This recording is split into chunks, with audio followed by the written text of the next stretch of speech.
하겠습니다. 하나님, 소그룹 지도자 교육훈련 리더십 편을 하나님 함께 묵상하고 하나님께서 원하시는 리더십이 무엇인지를 우리가 깨달을 수 있도록 하나님 이 시간 저희들에게 성령의 지혜를 허락하시고 그 시간을 통하여 하나님 정말 하나님께서 교회를 통하여 하나님께서 요즘 우리 직분자들을 통하여 하나님께서 원하시는 것들이 무엇인지를 좀 이해할 수 있도록 주여 이 시간에 지혜를 깨닫게 하시고 배움 있게 하시고 주님이 가르쳐 주신 그 리더십을 우리의 마음에 새기고 우리의 삶에 나타낼 수 있도록 주님께서 이 시간을 도와주시옵소서. 모든 말씀 우리 구주 예수님의 이름으로 기도드렸습니다. 아멘. 지난주에 우리가 영성이라는 것을 배웠는데요, 이 영성이란 단어처럼 리더십이라는 이 단어도 보편적으로 많이 사용되지만 구체적으로 어떤 단어인지 잘 이해를 못하고 사용할 때가 있다라는 것이에요. 그럼에도 많은 사람들이 각양각층에서 리더십이 필요하다, 리더십의 부재다, 뭐 이런 얘기들을 많이 한다라는 것이죠. 왜냐하면 이 리더십이라는 건 어떤 지도자, 인도자들이 가져야 할 어떤 능력으로 평가되기 때문입니다. 여러분들이 생각하시는 리더십은 무엇입니까? 한번 머릿속으로 한번 생각해 보세요. 리더십, 나는 이렇게 생각한다. 네이버 사전으로 찾아보니까요, 리더십은 지휘력, 지도력, 통솔력이라고 정의하고 있습니다. 리더십이 지휘력, 통솔력, 그리고 지도력이라고 표현하고 있습니다. 아마 이거에 다 동의를 하실 거예요. 저도 동의를 합니다. 우리가 살고 있는 경쟁사회 구조 속에서 리더십은 한 조직을 살리는 특별한 능력이라고 우리 모두가 인식하고 있다는 것이에요. 그래서 세상의 비즈니스를 하면서 살아가는 사람들에게 리더십이 무엇으로 생각되는지 여러분 아십니까? 왜냐면 이게 비즈니스 용어이기 때문에 리더십 그러면 결국은 결과물을 산출해야 된다, 성과물을 가져야 된다라고 생각한다라는 거예요. 그걸 리더십이라고 하는 거죠. 그래서인지 리더십에 대한 요구는 많지만 리더십에 대한 오해가 있다라는 거예요. 오해가. 일단 그 리더십에 대한 오해를 좀 이렇게 풀어내고 그 다음에 리더십이 무엇인지, 특별히 예수님께서 말씀하시는 리더십은 무엇인지 오늘은 그것을 공부해 보려고 해요. 자, 리더십은요, 이게 우리의 오해예요. 리더십은 태어날 때 가지는 재능이 아닙니다. 가지고 태어나는 게 아니에요. 선천적으로 태어날 때 갖는 능력이 아니라는 거예요. 그럼 리더십은 뭐냐? 리더십은 배우고 교육되어지는 것이에요. 리더십의 기본 그 바탕은 듣기와 공감과 사랑이 바탕되어 있는데, 이거는 태어날 때부터 가지는 것이 아니라 자라나면서 배워지는 것이에요. 배우는 것. 그렇기 때문에 좋은 리더십을 소유하기 위해서는 뭘 해야 되냐? 배움의 자리에 있어야 돼요. 배움의 자리.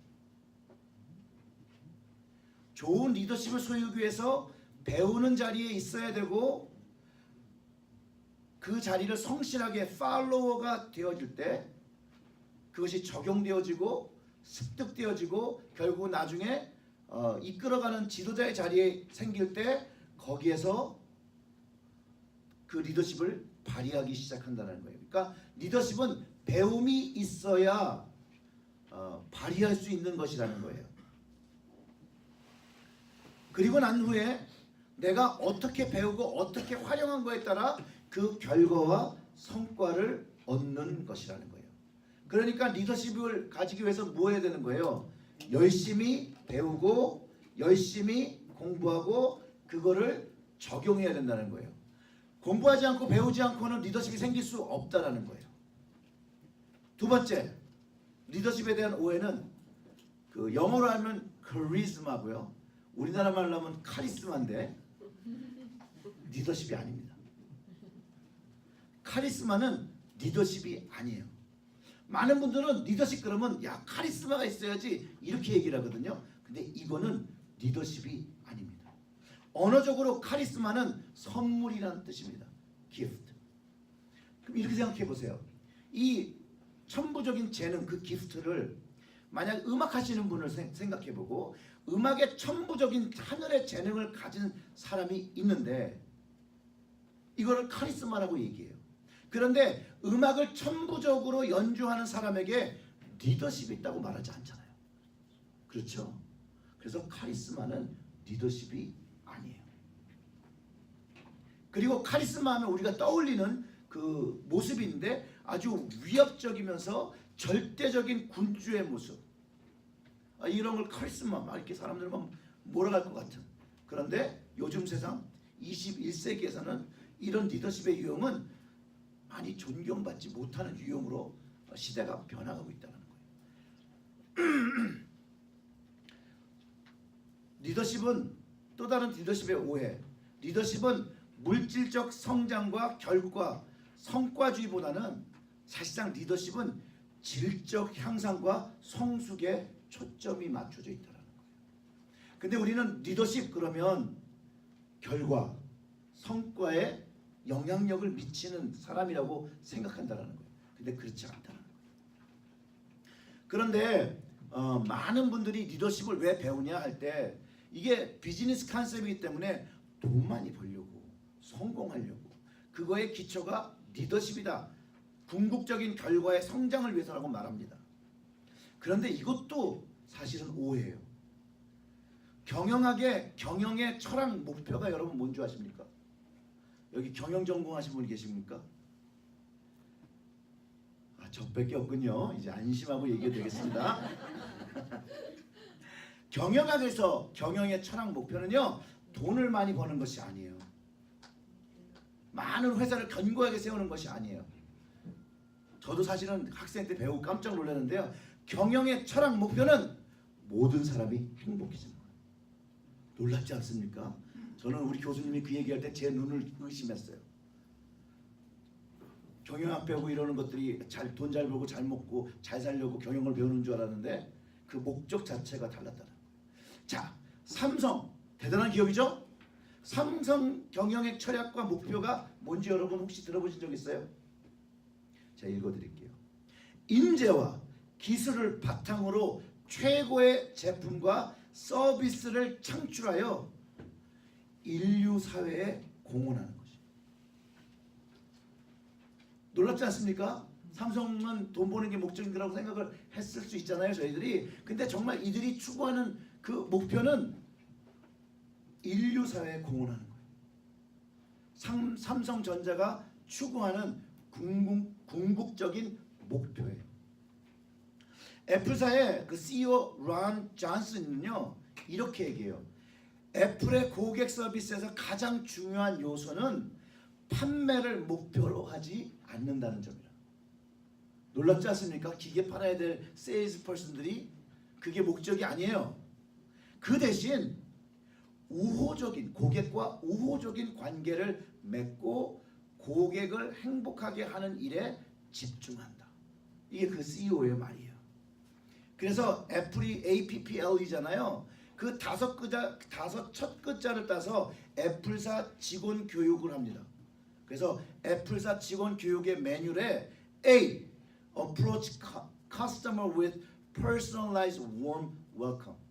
개인화된 따뜻한 환영의 메시지를 가지고 고객에 대한다. 접근한다. P. Prove politely to understand all the customer's need. 고객이 무엇을 원하는지 모두 이해할 수 있도록 공손하게 알아볼 것. Another P. Present a solution for the customer to take home today. 고객이 오늘 집에 가져갈 수 있는 해결책을 제시하려는 거예요. 그 다음에 L. Listen for and resolve any issues or concerns. 주의 깊게 듣고 어떤 문제나 걱정이든지 해결해 주어야 된다는 것이에요. 근데 마지막으로 이에요. End with the fond farewell and invitation to return. 친절한 작별 인사와 함께 다시 방문할 것을 초대하는 것으로 끝을 맺어야 된다고 이 본인들의 상호를 가지고 직원들을 교육하고 있는 것들을 발견할 수 있다는 것이에요. 이거를 지금 다 들었으니까 네 번째 오해가 있어요. 리더십은 개인을 위한 것이 아니라 공동의 유익을 위한 것이라는 거예요. 리더십이 정말로 발휘되어야 되는 장소는 개인의 욕심과 개인의 것을 채우기 위한 것이 아니라 공동의 유익을 위해서 필요한 것이에요. 즉 한 사람이 스타되는 것이 아니라 회사 경영자들만 잘 먹고 잘 사는 게 아니라 함께 그 일에 참여한 사람들이 삶의 궁극적인 목표와 목적과 존재의 일을 찾고 모든 사람들이 행복하게 사는 삶에 자신의 시간과 삶을 투자하게 하는 것. 그 리더십 구성원이 공동체의 목표에 달성하도록 그 환경을 만들어주는 게 바로 리더십이라는 것이에요. 아마 여러분들이요 인터넷을 통해서 리더십을 검색해보면 그 리더의 유형들이 참 많이 있습니다. 그 중에 포괄적으로 하고 있는 것이 하나 있는데 제가 하나 소개해 드릴게요. 교회 리더십에 적용될 수 있을 것 같아서 소개해 드리는 거예요. 이것은 동아 비즈니스 리뷰라는 잡지에 기록됐던 내용이에요. 6가지 리더십 유형 해가지고 4월 1일자 30호에 실렸던 거예요. 첫 번째, 지시형, 비전형, 친화형, 민주형, 솔선형, 육성형. 그래서 지시형은 무엇을 요구하는 스타일인데 어떨 때는 억압적 양상을 보일 수 있대요. 비전형, 직원들의 노력이 조직 비전에 어떻게 반영된지를 설명해서 사기를 높인대요. 친화형, 팀 내에 불협화음을 잘 처리하며 그 조직원들에게 동기를 부여한대요. 민주형, 조직원의 노력에 가치를 두며 참여를 통해 팀에 기여하도록 유도한다는 것이에요. 그 다음에 솔선형, 대부분의 업무에서 자신이 모범을 보여 조직을 이끌어가게 한다는 것이에요. 그 다음에 육성형, 직원의 강점 약점을 잘 파악해서 그것을 돕고 그 역량을 강화해서 유도하는 것. 이 6가지 유형은 대부분의 리더십 유형을 포함하고 설명하고 말의 표현 차이는 조금 있지만 설명하고 있다는 거예요. 이 6가지의 모델도 적절히 교회 소그룹 리더들에게 적용하고 쓰면 아주 긍정적인 환경과 영적인 만족감들을 그 모든 스몰 그룹에 있는 속원들이나 이런 모든 그룹들이 경험할 수 있을 거라는 거예요. 그 다음에 제가 6개를 고른 이유가 하나 있는데 제가 어거지로 만든 건데 그냥 노력 많이 했다 이렇게 생각을 하세요. 예수님이 제7의 유형이라는 거예요. 6가지 유형이 있는데 우리는 제7의 유형, 예수님의 모형이 있어요. 7의 유형이니까 완전의 유형인 거죠. 노력했다니까요. 성경을 통해서 예수님이요 아주 독보적인 리더십을 보여주셨어요. 뭘까요, 여러분? 어떤 유형일까 예수님? 뭐라고요? 자신 있게 사랑, 희생, 뭐요? 섬김? 전도. 뭐요? 전도요? 뭐요? 아이 틀렸다고 안 그럴 테니까 한번 얘기를 해보세요. 자신감 있게 사랑, 희생. 아까 4가지 단어가 계속 돌아요. servant leadership입니다. servant leadership. 아까 섬김이라고 말씀하셨는데 servant leadership. 예수님은 삶으로 이 servant, 섬김의 리더십을 보여주셨어요. 마가복음 10장 45절에 인자가 온 것은 섬김을 받으려 함이 아니라 도리어 섬기려고 하고 자기의 목숨을 많은 사람의 대속물로 주려 함이라 이렇게 얘기해요. 누가복음 6장 31절에서는요 남에게 대접하고자 하는 대로 너희도 남을 대접하라. 마태복음 20장 26절엔 너희 중에 그렇지 않아야 하나니 너희 중에 누구든지 크고자 하는 자는 너희를 섬기는 자가 되고. 요한복음 13장 13절부터 17절은 너희가 나를 선생이라 또는 주라 하니 너희 말이 옳도다. 내가 그러하다. 내가 주와 또는 선생이 되어 너희 발을 씻겼으니 너희도 서로 발을 씻어주는 것이 옳으니라. 내가 너희에게 행한 것 같이 너희도 행하게 하려 하여 본을 보였노라. 내가 진실로 진실로 너희에게 이르노니 종이 주인보다 크지 못하고 보냄을 받은 자가 보낸 자보다 크지 못하나니 너희가 이것을 알고 행하면 뭐라고 그랬을 것 같아요? 복이 있으리라. 마태복음 23장 11절에도 너희 중에 큰 자는 너희를 섬기는 자가 되어야 하리라고 말씀하시고, 마태복음 7장 12절에도 무엇이든지 남에게 대접받고자 하는 자대로 너희도 남을 대접하라. 이것이 율법이요 선지자라고 가르쳐 주셨습니다. 또 마가복음 10장에서는 또 이런 말씀을 해요. 예수께서 불러다가 이르시되 이방인의 집권자들이 그들의 임의로 주관하고 그들의 고관이 그들의 권세를 부릴 줄 너희가 알거니와 너희 중에는 그렇지 아니할지니 너희들 중에 누구든지 크고자 하는 자는 너희를 섬기는 자가 되고 너희 중에 누구든지 으뜸이 되고자 하는 자는 모든 사람의 종이 되어야 하리라. 인자가 온 것은 섬김을 받으려 함이 아니라 도리어 섬기려 하고 자기의 목숨을 많은 사람의 대속물을 주려 함이라. 마가복음 10장 42절부터 45절의 말씀입니다. 예수님께서 많은 사람들에게 영혼 구원, 생명을 주시려고 이 땅에 오셨다는 거예요. 그것이 주님이 오신 목적이라는 거예요. 목적. 그리고 그것이 하나님의 비전이었고 그것을 선포하였고 그 하나님의 메시지를 사람들에게 말하고 또 삶으로 섬겨주셨다는 거예요. 주님의 섬김은 우리에게 용서와 화해와 은혜를 주셨고 그 대속의 은혜, 그분의 servant leadership으로 우리는 은혜, 하늘의 축복, 그 영향력을 받았다는 거예요. 그 작은 베들레헴에서 태어나시고 이스라엘에서 사역하신 그 주님의 영향력이 2000년이 지난 이 시간에 얼마나 큰 영향력을 미치고 있냐면 20억 인구가 주님을 주라고 고백하며 오늘도 그분의 리더십 아래서 은혜를 경험하고 영향력을 받으며 삶의 현장에서 살아가고 있다는 거예요. 예수님의 삶과 말씀을 통해서 저는 리더십을 이렇게 정의하고 싶습니다. 리더십은요, 영향력입니다. 리더십은 영향력입니다. 그래서 소그룹 리더들이 가져야 할 리더십은 영향력을 가지는 주님이 가르쳐 주신 그 servant 리더십, 섬김의 리더십을 배우고 적용하고 행해야 되는데 누구로부터 배워요? 주님으로부터 배우는 거예요. 내가 생각하는 섬김의 리더십을 하는 게 아니라 주님이 원하시는 그것을 배우고 그것을 적용하고 그것을 실행하는 것에 있다라는 것이에요. 자, 여러분들은 스스로를 그리스도인이라고 부르십니까? 아니, 이렇게 띠틀미지근해요. 여러분들 그리스도인입니까? 네. 맞죠? 네. 대답들을 잘하셨는데요. 이제 다음 질문 나갑니다. 여러분들은 주님의 제자입니까? 네. 확실히 줄죠? 모두 사도행전 11장을 찾아봅니다. 전화기로 찾으세요. 전화기로. 사도행전 11장 25절과 26절.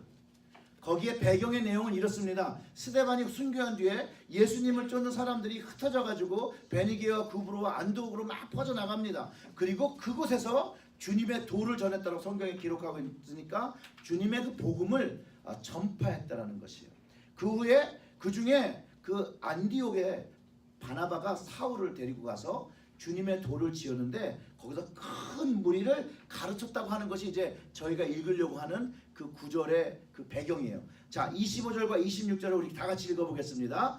바나바가 사울을 찾으러 다소에 가서 만남에 안디옥에 데리고 와서 둘이 교회에서 1년간 모여 있어 큰 무리를 가르쳤고 제자들이 안디옥에서 비로소 그리스도인이라 일컬음을 받게 되었더라. 아멘. 자, 그리스도인이 이전 올드 네임이 뭐였어요? 제자였어요. 제자. 제자라는 그 이름이 바뀌어서 그리스도인으로 칭함을 받기 시작했던 거예요. 우리 스스로 그리스도인이라고 인정하고 정체성을 세운 것이 바로 예수님의 제자라고 고백한 것이라는 거예요, 여러분. 그리고 이 예수님의 제자를 다른 말로 표현하면, 영어로 표현하면 이렇습니다. Jesus followers. 예수님을 쫓아다닌 사람들이에요. 맞죠? 예수님이 요청하실 때 뿐만 아니라 예수님의 말씀이 좋아서 예수님의 그 함께 하시는 그것이 좋아서 쫓아다니던 사람들이 있어요. 그들이 다 제자가 됐거든요. 제가 잠깐 전에 이런 얘기 했었잖아요.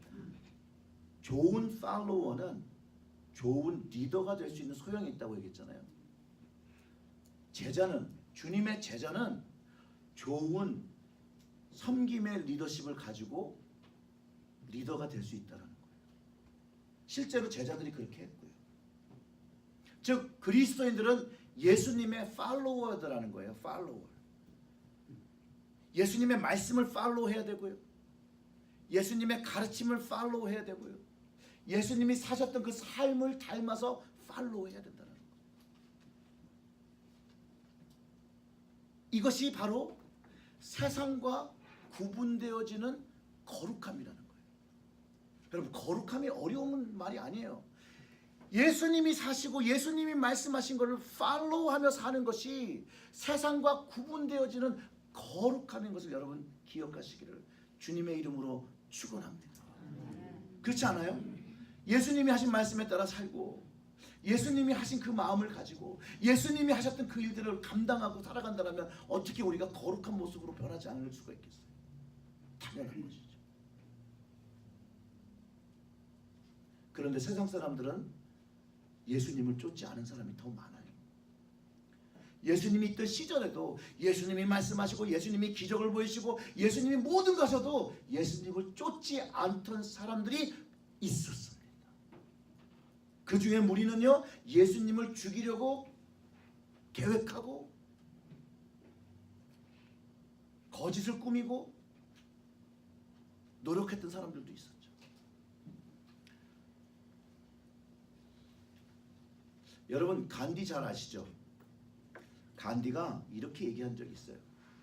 그리스도는 좋은데 뭐는 안 좋아한다고 그랬죠? 그리스도인, 기독교인들은 안 좋아했다고 그랬어요. 실제 영문 표현은 이래요. I like your Christ. I don't like your Christians. Your Christians are so unlike your Christ. 이렇게 표현했어요. 근데요, 여러분, 이런 말에 주눅들 필요가 없어요. 간디는요, 예수님을 알았지만 예수님을 쫓지 않았던 사람이에요. 그는 예수님의 서번트 리더십의 그 영향력을 경험하지 못한 사람. 예수님께서 말씀하신 인자가 온 것은 섬김을 받으려 함이 아니라 도리어 섬기려고 자기의 목숨을 많은 사람의 대속물로 주셨다라고 하셨는데 그 섬김의 그 사랑을 경험하지 못한 사람이에요. 대속의 은혜를 경험하지 못했어요. 대속의 영향력을 받지 못했기 때문에 이런 얘기하는 건 너무나도 당연한 거예요. 우리는요, 예수님을 닮지 못했어요. 여전히 부족해요. 세상을 향하여 소금의 모습도 없고 빛의 모습도 없지만 너무나도 부족함에도 우리는 여전히 주님을 주님이라 고백하고 팔로우하는 우리에게 주님은 오늘도 은혜를 베풀어 주신다. 그 주님의 은혜가 우리를 거룩하게 만든다니까. 사람들 눈에는 시시하게 보이고 사람들 눈에는 언홀리하게 보일 수 있지만 우리 주님 눈에는 그렇지 않다는 거예요. 주님의 그 서번트 리더십, 섬김의 리더십, 우리의 삶 속에 그것이 나타나기 위해서 우리는 주님을 향하여 쫓아가야 된다는 거예요. 주님을 따라가야 된다는 거예요. 내가 정한 방향 아니에요. 주님이 정한 방향이어야 돼요.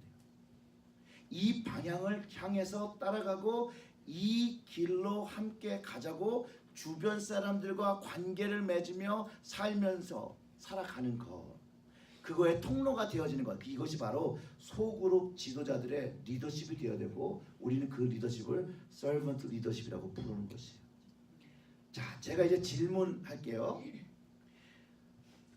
소그룹 리더와 인도자와 속장을 감당하는데 뭘 해야 할지 대답하지 마세요. 모른다. 2번.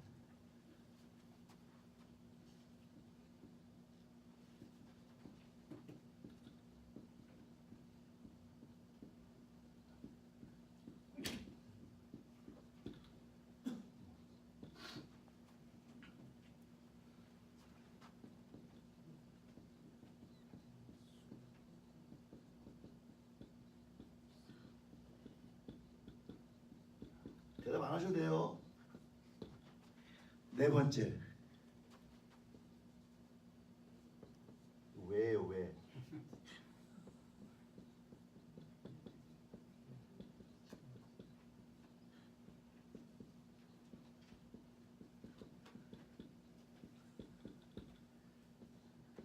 다섯 번째가 이제 관건인데,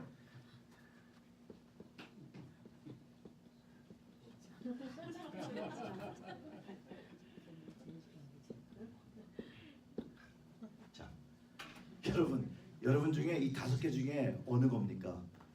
여기에 포함 안 됩니까? 5번째예요? 네, 그럼 5번째는 제가 나중에 설명을 드릴게요. 근데 이 고민이 주님을 위해, 주님의 방향을 향해서 살고 싶어 하고 주님의 섬김의 리더십을 쫓아 살고 싶어 하는데 뭘 해야 할지 모르겠다는 때예요. 이때는 여러분 겸손하게, 아까 리더는, 좋은 리더는 뭘 받는다고요? 교육을 받으면 돼요. 교육을. 그런데 교육들을 잘 안 받으시려고 해요. 자, 어떻게 해야 하는지 모른다. 뭐 하면 될까요? 교육이요? 아니요. 이거는 교육을 받은 다음에 훈련을 해야 돼요. 적용 같은 훈련을 해내야 되는 거예요. 근데 뭘 할지 몰라서 교육을 받았는데 훈련을 안 하니까 어떻게 해야 되는 걸 모르는 거예요. 우리의 리더십의 부재는 바로 이 악의 순환인 거예요. 훈련하지 않고 자꾸 다시 교육해요. 훈련이라는 건요, 뭔가 배우는 거를 넘어서 배운 거를 자기의 삶에 적용하는 거예요.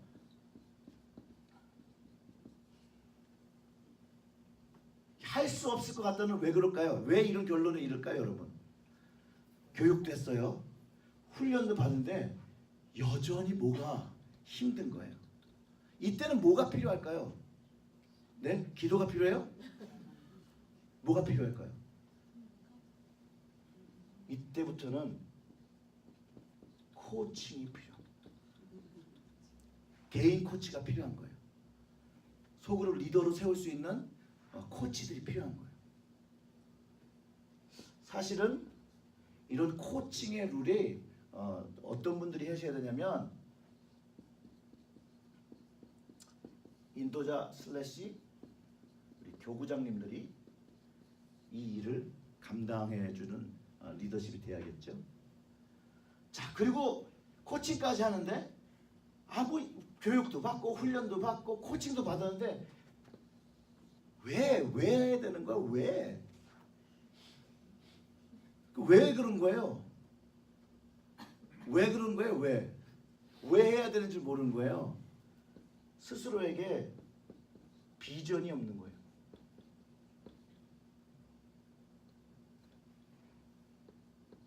다시 비전을 세워야 한다는 거예요. 누구의 비전이에요? 그렇죠. 주님의 비전이죠. 이 모든 걸 하는 것은 우리가 주님의 비전을 가지고 이걸 위해서, 이것을 위해서 이 소그룹 리더를 하는 거거든요. 하나님 뜻 때문에 하는 거잖아요. 여러분들이 소그룹 리더 하시면서 속장하시면 인도자면서 여러분들의 부귀와 명예를 위해서 하시는 겁니까? 아니잖아요. 스스로의 능력을 증명하려고 하시는 거예요? 아니잖아요. 하나님의 뜻과 주님의 비전 때문에 갖고 하는 거예요. 근데 중간에 일에 지쳐서 이걸 잃어버리면 내가 이걸 왜 하고 있지? 다시 고민의 트랩으로 빠지게 된다는 거예요. 이때는 다시 주님의 비전을 세우면 된다는 거예요. 하고 싶지 않다. 이거 약간 번아웃 촉이죠. 여기서는 동기부여가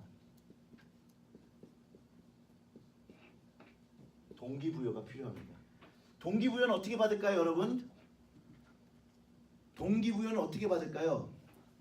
동기부여. 우리 교회 언어로 한번 표현해 보세요. 우리가 동기부여를 받을 때 어떻게 한번 받을 수 있어요? 네? 열정? 열정, 사명? 동기부여가 확 될 때가 있어요. 사명도 이게 돼야 되는 거예요. 동기부여가 돼야 사명이 생기는 거거든요. 뭘까요? 뭐요? 은혜 받아야 돼요. 은혜 받아야지. 결국은 왜와 하고 싶지 않다는 은혜의 부족이에요. 부재라고 하죠. 부재. 은혜의 부재. 리더는 뭘 하다 보면 은혜가 부재돼요.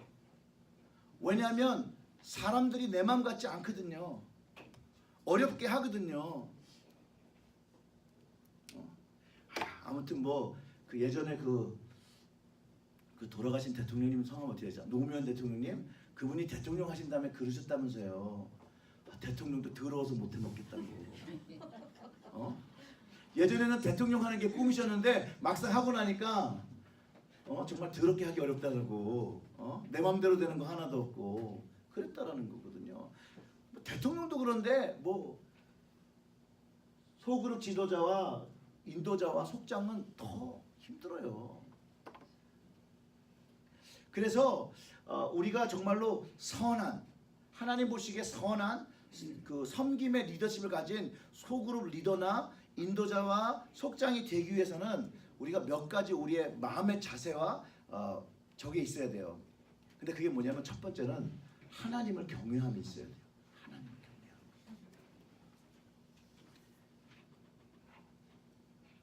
출애굽기 18장 21절에 이렇게 이야기합니다. 너는 또 온 백성 가운데 능력 있는 사람들 곧 하나님을 두려워하며 진실하며 불의한 이익을 미워하는 자를 살펴서 백성 위에 세워 뭘 세우라 했을까요, 여러분?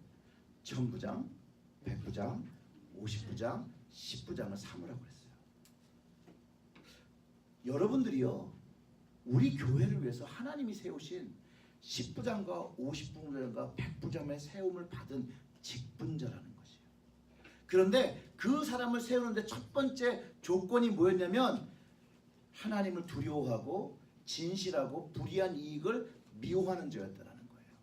하나님을 경외하는 사람이 되는 거예요. 둘째로는요, 겸손함과 거룩함을 가지고 있어야 돼요. 거룩함 아까 제가 그랬죠. 예수님을 쫓다 보니까 세상과 멀어진 사람.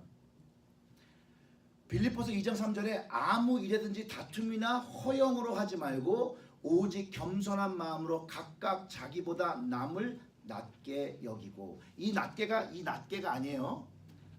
나를 낮게 여기고 남을 위로 세우려는 그거예요.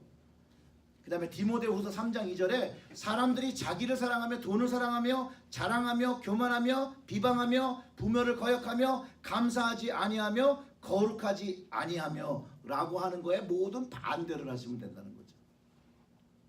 그게 겸손함과 거룩함을 가지는 것이에요. 왜냐하면 세상 사람들이 이런 걸 하거든요.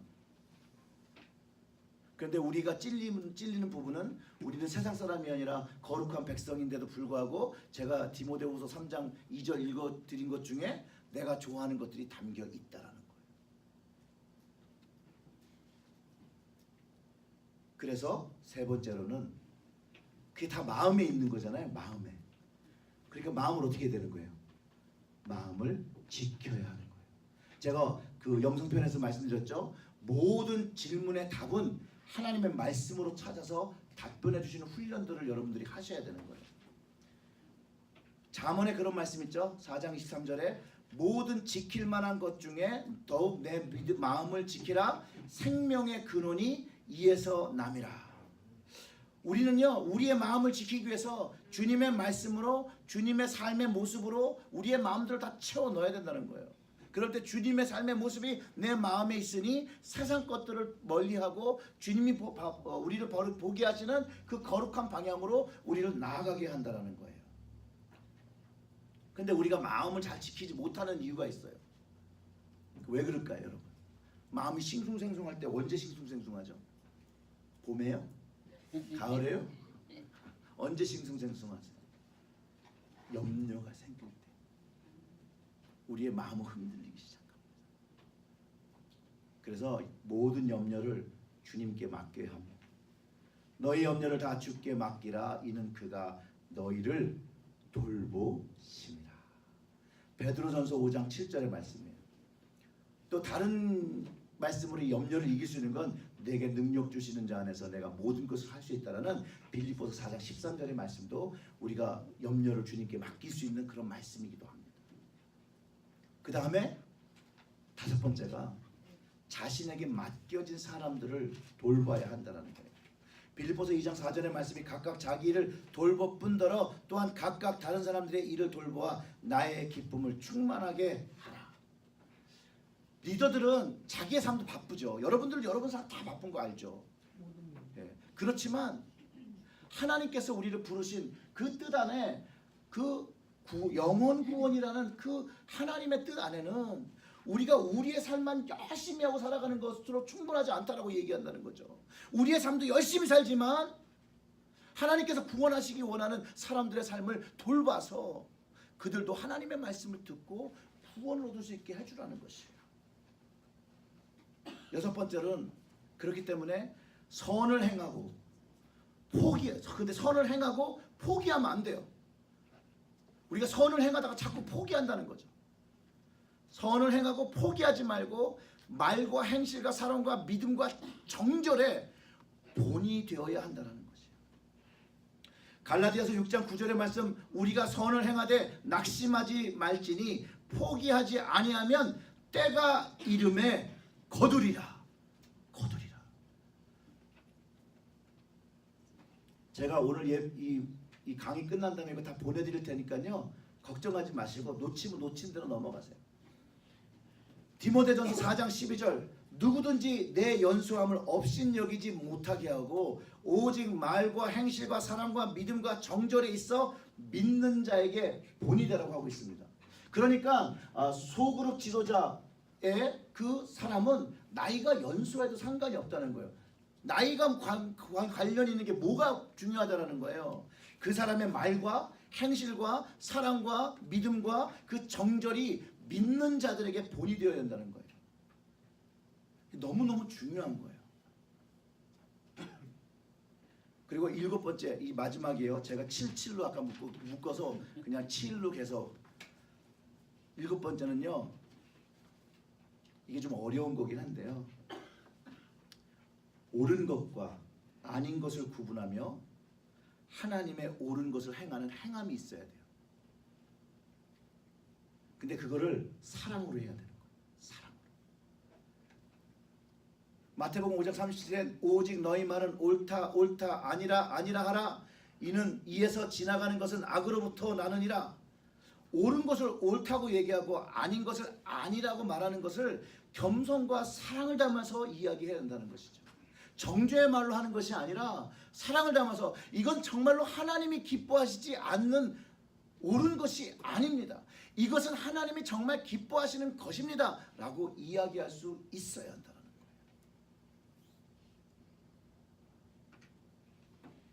그래서 바울이 그런 얘기 하잖아요. 나는 복음을 부끄러워하지 않는다. 예수 그리스도의 복음을 나는 부끄러워하지 않는다. I'm not ashamed of the gospel of Jesus Christ라고 선포했던 이유가 거기에 있다는 거예요. 옳은 것, 진리라는 거죠. 예수님을 얘기할 때 진리이신 예수님을 꺾지 말라는 거예요. 세상의 뷰 때문에. 진리는 진리로 말하시고 진리가 아닌 것은 아니라고 말씀하실 때,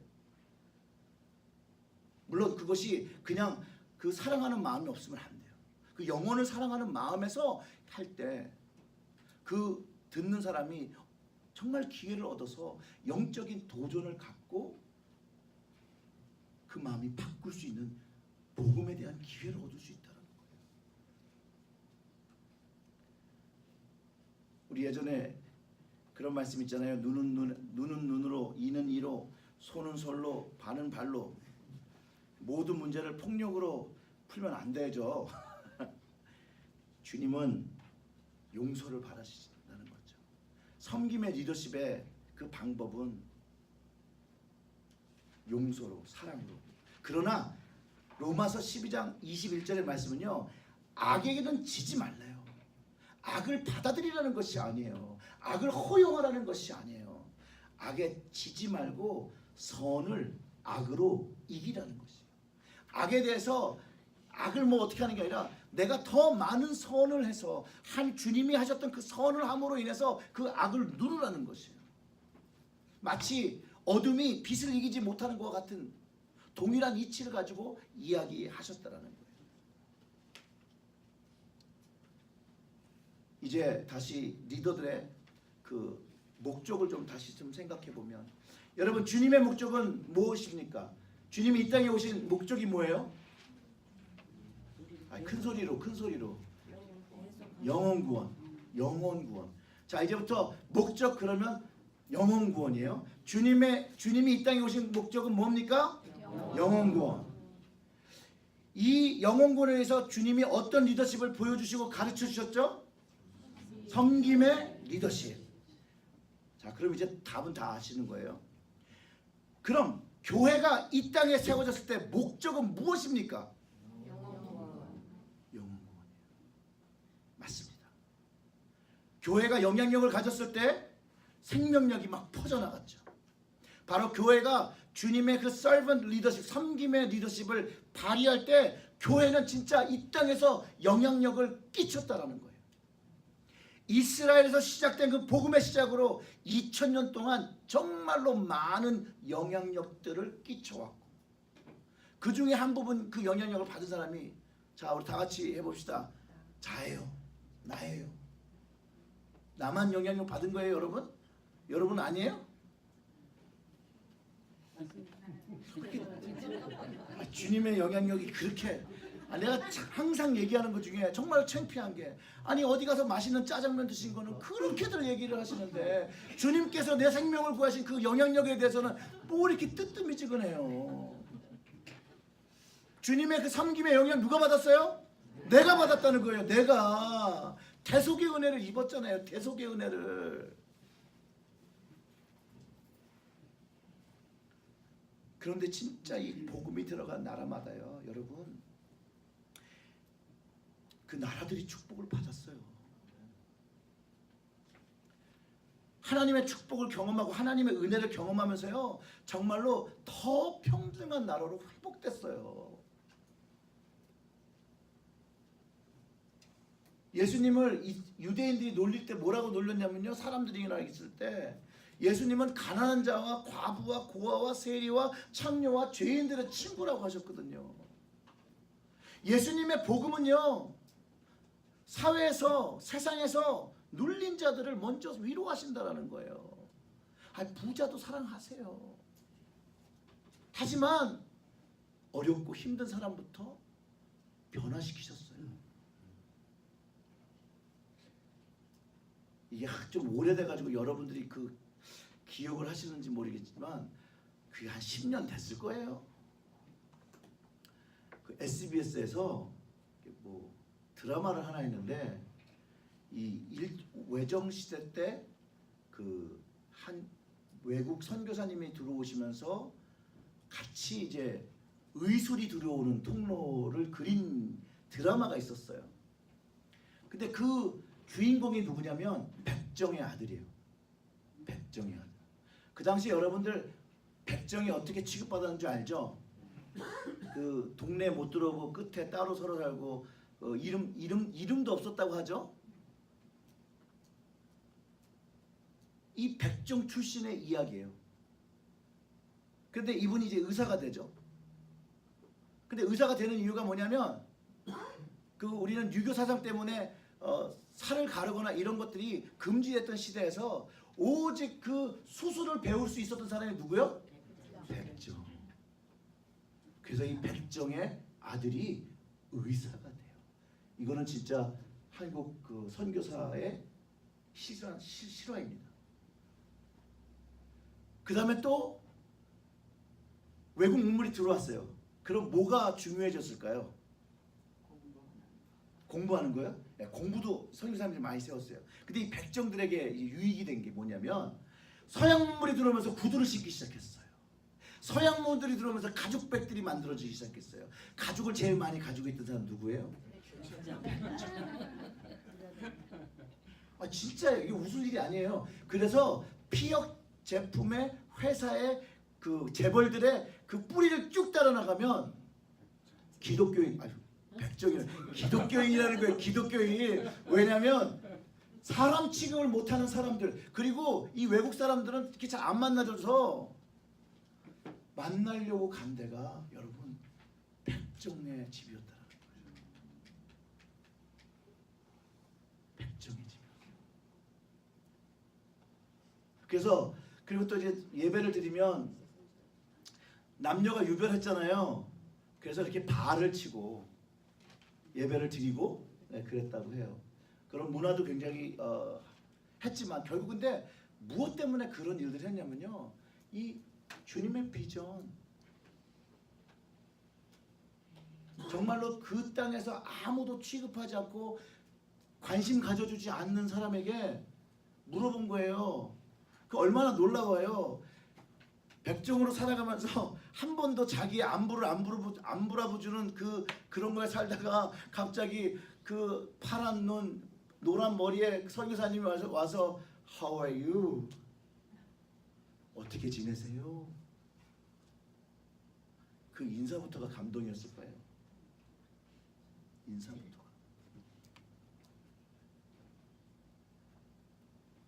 여러분 다시 질문합니다. 그러면 여러분 속회가 교회에 세워지게 된 목적이 뭘까요? 근데 이건 조금 달라요. 궁극적인 목표가 영혼 구원. 속회는요 소그룹 신앙 운동으로 시작됐어요. 그래서 속원들의 성화, 거룩한 영적 성장을 위해서 모이게 했어요. 근데 모일 때마다 자신의 영적 상태를 간증 형식으로 고백하는 시간이 있었어요. 그래서 안부를 물어볼 때도 미국 사람이 How are you? 이렇게 물어보잖아요. 그때는 속회로 모이면 어떻게 물어보냐면 How are you with God today? 이렇게 물어봤어요. 오늘 하나님과 어떠십니까? 그러면 한 사람씩 돌아가면서 나는 하나님과 이렇게 지낸 그 하루를 이야기하면서 잘한 건 잘한 거, 못한 건 못한 거, 근데 못한 게 더 대부분이었겠죠? 그걸 얘기하고 나면 그거에 대해서 서로 권면하는 거예요. 이렇게 하면 더 잘할 수 있을 것 같아. 이렇게 해봐. 나는 그런 상황이나 이렇게 있었는데 난 이렇게 했더니 그런 문제들이 해결되더라. 정말로 격려하고 위로하는 그 영적 성숙의 상호 책임 공동체였어요. 속회가 그거예요. 자, 그러니 속회는 친교 모임이 아니다. 속회는 친교 모임이 아니에요. 친교가 필요하다고 하죠. 근데 우리는 친교, 거룩한 친교를 해야 된다는 거예요. 그리고 그 속회의 소목적 성화, 경건과 거룩이었어요. 그리고 그 성화를 위해서 내면적인 개인적 경건에 힘쓰고, 둘째로 상호협동적인 영적 훈련을 하고, 그렇기 때문에 세 번째로는 악행을 금하고 자선을 베푸는 선행을 늘 강조했어요. 실제로 웨슬리 목사님이요, 이 속회 활동을 통해서 영국이 변화됐다니까요. 그리고 회개하고 그 속회를 통해서 구원받는 영혼들이 생겨났어요. 그래서 속회의 대목표, 소목표가 성화라면 대목표는 영혼 구원이라는 거예요. 이 영혼 구원을 위해서 어떤 리더십을 보여야 할까요? 섬김의 리더십이 보여지고 경험되어야 한다는 거예요. 여러분 주님의 지상 대명령이 뭔지 아시죠? 마태복음 28장을 한번 펴보시겠습니다. 아니면 찾아보시면 되겠습니다.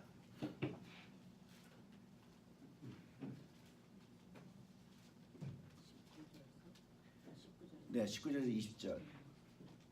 너무 잘하는 말씀이시죠. 근데 이게 우리의 방향이라는 거예요, 여러분. 교회의 목적이고 주님의 목적이었다라는 거예요. 근데 어느 날 보니 우리가 이 목적과는 좀 다른 형태로 살고 있다는 걸 우리가 발견하게 된다는 거예요. 28장 19절부터 20절의 말씀 우리 다 같이 읽어보겠습니다. 그러므로 너희는 가서 모든 민족을 제자로 삼아 아버지와 아들과 성령의 이름으로 세례를 베풀고 내가 너희에게 분부한 모든 것을 가르쳐 지키게 하라. 볼지어다 내가 세상 끝날까지 너희와 항상 함께 있으리라. 자, 여기서도 보세요. 주님께서 분부한 모든 것을 가르쳐 지키게 하라예요. 그러니 먼저 주님한테 배운 게 팔로워가 제자가 되고, 주님의 가르쳐 주신 건 섬김의 리더십이었고, 그 섬김의 리더십을 배우고 가르치고 지키게 하는 것, 그게 교회 안에 있는 소그룹 리더들이 해야 될 방향과 목적이라는 거예요. 영혼 구원을 위해서. 바로 그것이 소그룹 지도자들의 리더십이 되어야 한다는 것이에요. 지난주에도 설명드렸던 것처럼, 감사합니다.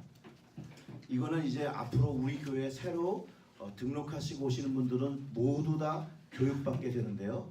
이 교육받은 내용을 이 모든 소그룹 리더들은 다 세임 페이지에 있어야 한다는 거예요. 그래서 이거를 통해서 여러분들이 같이 이야기 대화를 시도할 수도 있고요. 또 이런 거에 대해서 물어볼 때 여러분들은 그게 뭐야? 난 몰랐는데 라고 하시면 안 된다는 거예요. 우리가 교회가 공동의 목표를 가지고 영혼구원을 위해서 나갈 때는 다 세임 페이지에 있어야 한다는 거예요. 그래서 한번 리뷰를 해드리는 거예요. 여러분들이 예전에 다 배우시고 다 공부하셨던 그런 거예요. 다시 리프레싱 해드릴게요. 지난번에는 나는 누구인가를 했고요. 그 다음에 하나님에 대해서 했고요. 그래서 오늘은 예수님에 대해서, 성령님에 대해서 리뷰하는 시간이 있겠습니다. 사람이요 하나님께 갈 수 있는 바로 유일한 방법은 뭐죠? 예수 그리스도입니다. 예수님을 통하지 않고서는요 하나님에 갈 수 있는 사람이 아무도 없어요.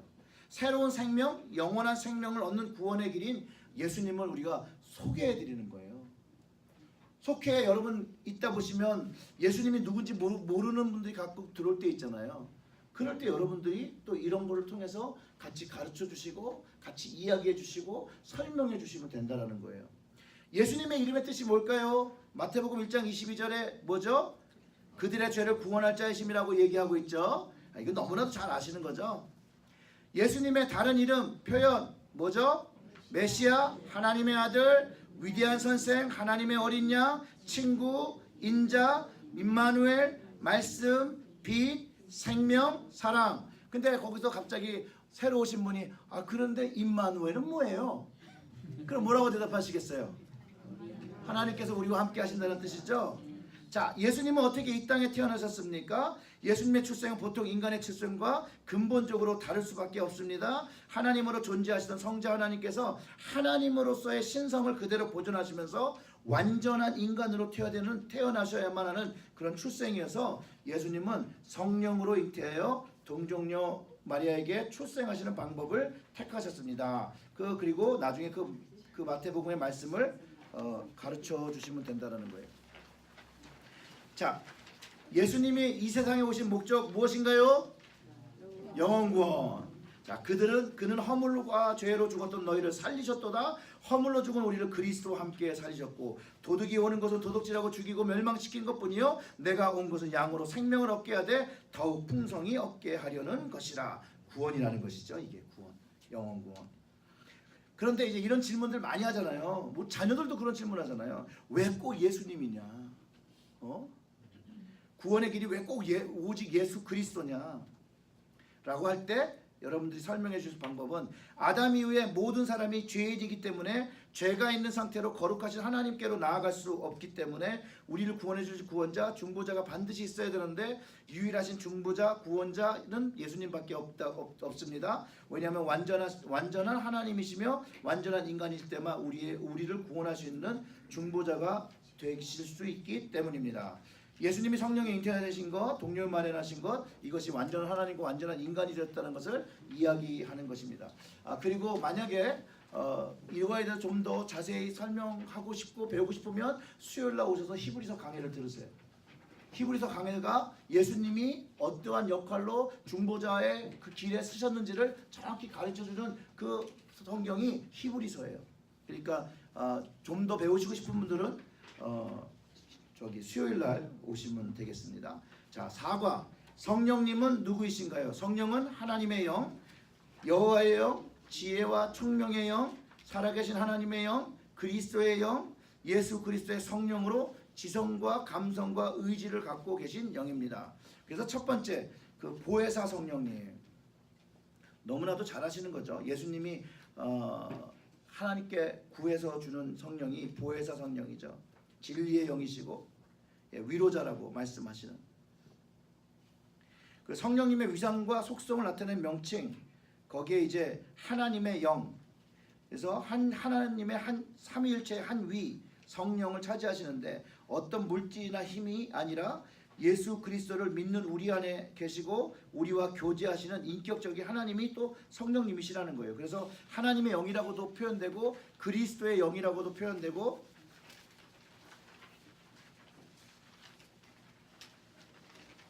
진리의 영이라도 표현하는데 여기가 좀 수정이 되야겠네요. 거기에 이제 성령님의 인격성, 성령님의 인격성은 지성, 감성, 의지 이것들을 다 가지고 있어서 저희들을 예수님이 가르치신 그것을 위해서 이끌어 가시는 영이라는 것이에요.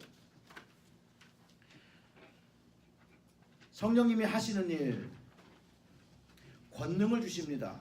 사도행전에 많이 발견되는 거죠. 즉 이 성령님이 권능을 발휘하실 때는 언제냐면요, 전도가 일어납니다. 전도가 일어나요. 지금도 믿을 수 없는 현장에서 예수님을 믿게 하나님께서 역사하실 때는요, 이 성령의 권능이 지금도 역사하고 있습니다. 저는 그 증거가 인도와 지금 이란과 이런 모슬렘권 안에서 일어나고 있고요. 뭐 중국에는 당연히 그 이전부터 일어났고요. 인도에는 그런 일들이 일어났다고 해요. 정말로 거기는 복음이 들어갈 수 없고 선교사님이 갈 수 없는 그런 지역인데 한 마을이 꿈을 꿔요. 한 마을이 한 1000명 정도 있는데 한 마을이 꿈을 꿔요. 근데 꿈에 나타나서 내가 예수다 이렇게 하는 거예요. 그리고 뭔가를 얘기한 거예요. 근데 아침에 일어나서 그 꿈이 너무 비비드한 거예요. 너무 이게 꿈 사실 같은데 그래가지고 옆집에다 물어본 거예요. 야, 근데 너도 꿨냐? 나도 그런 꿈을 꿨는데. 그러고 보니까 전 마을이 똑같은 날에 똑같은 꿈을 꾼 거예요. 그래서 이 마을에 있는 사람이 예수를 아는 사람을 찾아요. 그러니까 선교사님 한 분을 찾아서 오게 해서 예수님을 배우고 복음을 받아들이고 전 마을이 세례를 받고 그런 일들이 있어요. 없지 않아요, 여러분. 이 땅에도 나타날 수 있는데 왜 안 나타나는 줄 아세요? 우리가 그렇게 전도를 안 해서 그래요. 전도 현장에는 무조건 나타납니다. 정말로 하나님께서는 그 한 영혼을 구원하시기 위해서 정말로 모든 방법을 통해서 그 의지가 깨어져서 하나님을 믿을 수 있게 다 보여주세요. 그런데 그럼에도 불구하고 믿지 않는 사람이 꼭 있다라는 거예요. 그래서 전도를 위해서 항상 기도하라는 것이. 그런 기회가 왔을 때 복음을 받아들일 수 있다. 그리고 성령님이 하시는 거, 말씀을 기록하게 하셨고 그 말씀을 읽는 우리가 깨닫게 해주시는 것이에요. 그래서 예언은 언제든지 사람의 뜻으로 낸 것이 아니요 오직 성령의 감동을 받은 사람들이 하나님께 받아 말한 것입니다. 그리고 평안을 주시고요. 합당한 예배를 드리게 하십니다. 그 다음에 죄를 깨닫게 하십니다. 뭐 이거는 너무나도 잘 아시는 거니까. 그리고 예수님을 주님으로 고백하게 하고 예수님을 증거하게 하는 영이에요. 이 성령님의 어쩌면 가장 중요한 역할 중에 하나가 이거예요. 예수님을 우리가 고백하게 하시고 예수님의 그 말씀과 이런 것들을 깨달아서 그것을 할 수 있도록 힘을 주시는 분. 그래서 성령님이 이 땅에 계셔야 되는 거죠. 그리고 이 성령님께서 우리가 하나님의 자녀인 것을 증거하신다는 거예요. 로마서 8장 16절에 말씀, 성령이 친히 우리의 영과 더불어 우리가 뭐를 증언해요? 하나님의 자녀인 것을 증언하는 것이에요. 여러분들은 어떤 경험이 있었는지 모르겠지만요, 저는 진짜로 예수님을 믿기 전에 하나님이 아버지라고 고백하지 않았어요. 남들은 아버지 그러는데 저한테는 아버지 같지 않고 그게 안 불려지더라고요. 모르시니까. 모르니까 그랬죠. 그런데 어느 날 주님을 고백하고 성령님의 정말 인도하심을 따라 주님을 고백하고 나니까 하나님이 아버지셨구나. 하나님께서 이렇게 좋은 아버지셨구나. 그 제가 그 이후로 참 아버지를 막 엄청 불러댑니다. 아버지. 죄져도 아버지. 뭐 필요해도 아버지. 기분 나빠도 아버지. 마음 속상해도 아버지. 아버지. 다른 분들은 주여 많이 하시는데 저는 아버지를 많이 합니다. 아버지를. 근데 그 아버지를 부르는 거기에 힘이 있어요, 여러분. 주님이라고 고백하는 그 부르짖음에 힘이 있어요. 왜요? 성령님이 역사하시는 거예요. 성령님. 그러니까 여러분들의 입술을 열어서 하나님을 부르짖으세요. 예수님을 부르짖으세요. 성령님을 부르짖으세요. 하나님께서 응답하실 줄 확신합니다. 아멘.